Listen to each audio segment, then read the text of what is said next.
વડોદરામાં એમજીવીસીએલની વિજિલન્સની ટીમો દ્વારા વડોદરા શહેરના પૂર્વ વિસ્તારોમાં વીજ ચેકિંગ હાથ ધરવામાં આવ્યું હતું। એમજીવીસીએલની ટીમો દ્વારા પૂર્વ વિસ્તારમાં સામૂહિક વીજ ચેકિંગ હાથ ધરવામાં આવ્યું હતું, જેમાં 32 જેટલા વીજ ગ્રાહકો વીજ ચોરી કરતા ઝડપાયા હતા। વડોદરા શહેરમાં એમજીવીસીએલની વિજિલન્સ ટીમો દ્વારા વડોદરા શહેરના પૂર્વ વિસ્તારમાં વીજ ચેકિંગ હાથ ધરવામાં આવ્યું હતું।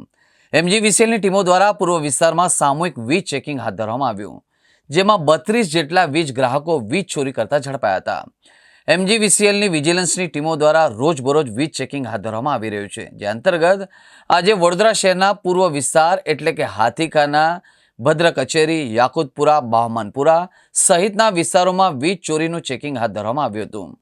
43 જેટલી ટીમોએ સંયુક્તપણે વીજ ચેકિંગ હાથ ધરવામાં આવ્યું હતું, જેમાં 1150 વીજ કનેક્શન ચેક કરવામાં આવ્યા હતા, જેમાં 32 જેટલા વીજ ગ્રાહકો વીજ ચોરી કરતા ઝડપાયા હતા।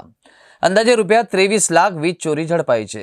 આ તમામ વીજ ગ્રાહકો વિરુદ્ધ ગુનો નોંધીને કાયદેસરની કાર્યવાહી કરી દંડ વસૂલાતની કાર્યવાહી કરવામાં આવ્યો હોવાનું એમજીવીસીએલના ચીફ એન્જિનિયર શાહે કહ્યું હતું। અમારી કોર્પોરેટ ઓફિસની વિજિલન્સ ટીમની રાહબરી હેઠળ વડોદરા શહેરના પૂર્વ વિસ્તારમાં વિસ્તારનું નામ આપું તો હાથીખાના, માવત ફળિયા, મીઠા ફળિયા, યાકુતપુરા, સરસિયા તળાવ, ચીફવાડા, ભદ્ર કચેરી, બાવનપુરા આ વિસ્તારમાં કુલ 43 ટીમ દ્વારા વીજ ચેકિંગ હાથ ધરવામાં આવ્યું હતું અને એમાં અત્યારે 1150 વીજ જોડાણ ચેક કર્યા છે।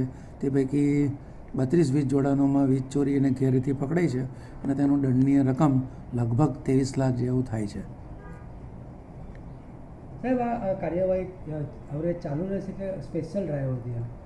એટલે કાર્યવાહી આમ તો રોજ અમે કરતા જ હોઈએ છીએ, પણ આજે જે થયું તે એક વિશિષ્ટ રીતે વીજ ચેકિંગ ધરવામાં આવ્યું હતું, કારણ કે અમારી વિજિલન્સ ટીમ જે છે એની રાહબરી હેઠળ આ કામગીરી થઈ હતી।